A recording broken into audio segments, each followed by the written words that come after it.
Welcome to our channel. Today we how to configure wedding insurance with Wedding Protector Plan step by step clearly. To begin configuring your wedding insurance with Wedding Protector Plan, visit their official website.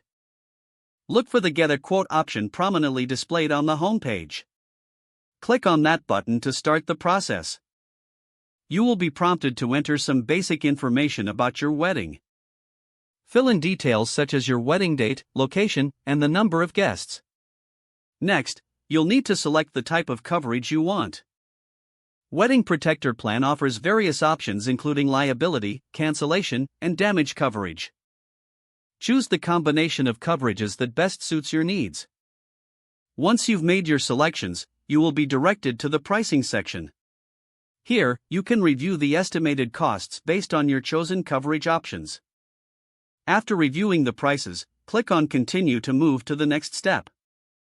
You'll then need to create an account if you don't already have one.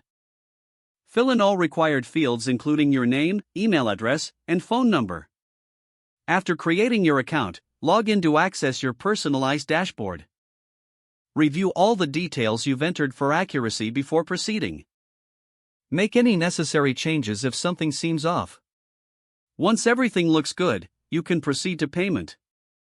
Enter your payment details securely.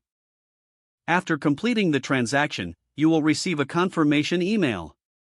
This email will include your policy details and coverage information. If you have any questions, don't hesitate to reach out to customer service.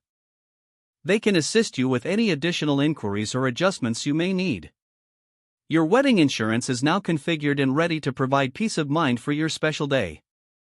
If the page does not load, refresh the browser or try again in a private or incognito window.